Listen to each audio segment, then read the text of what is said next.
पश्चिम बंगाल में चुनाव खत्म हो चुके हैं, सरकार बन चुकी है और राजनेता अपने अपने काम में लग चुके हैं। लेकिन राजनीति का ये अखाड़ा कभी खाली नहीं होता, खासकर जब बीजेपी और टीएमसी की बात हो। तो चुनाव खत्म होने के बाद भी एक दूसरे को नीचा दिखाने के बाद सोशल मीडिया पर ट्रोल करने और सियासी तीर छोड़ने का कोई मौका नहीं गंवाया जाता। ताजा विवाद जुड़ा है गाने से, जिसने बंगाल की राजनीति में फिर से सुर और ताल का तड़का लगा दिया है। आपको याद होगा, चुनाव प्रचार के दौरान टीएमसी सांसद सायनी घोष का एक वीडियो जमकर वायरल हुआ था। सायनी ने मंच से एक गाना गाया था जिसके बोल थे, दिल में काबा और आंखों में मदीना। इस गाने ने खूब राजनीतिक बवाल काटा।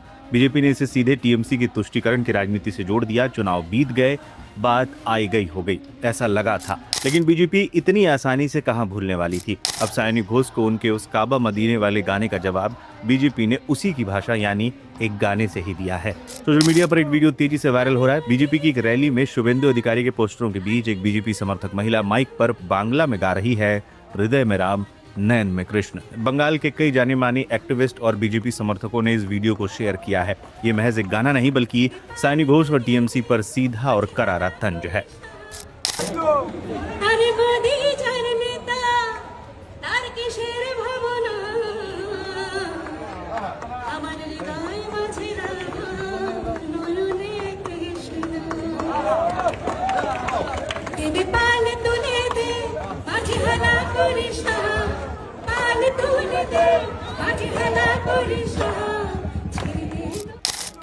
इस नए वीडियो के आते ही सोशल मीडिया पर टीएमसी सांसद सायनी घोष की भयंकर ट्रोलिंग शुरू हो गई। बीजेपी आईटी सेल और समर्थक इसे जैसा का तैसा बता रहे हैं। वहीं कमेंट पे लिख रहे हैं, बंगाल में अब राम राज्य आ गया है, जय श्री राम। तो कोई सायनी को उनके भड़काऊ गाने के लिए बॉयकॉट करने की मांग कर रहा है।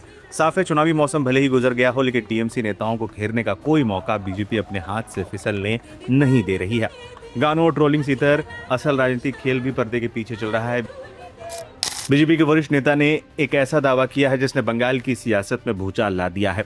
उनका दावा है कि टीएमसी के 20 सांसद बीजेपी के संपर्क में हैं। बीजेपी के वरिष्ठ नेता का कहना है कि दल बदल कानून से बचने के लिए 2/3 सदस्यों की जरूरत है, यानी लोकसभा में टीएमसी के 29 में से कम 19 या 20 सांसद। और अगर बीजेपी हाईकमान इशारा करे तो पूरी टीएमसी ताश के पत्तों की तरह ढह जाएगी।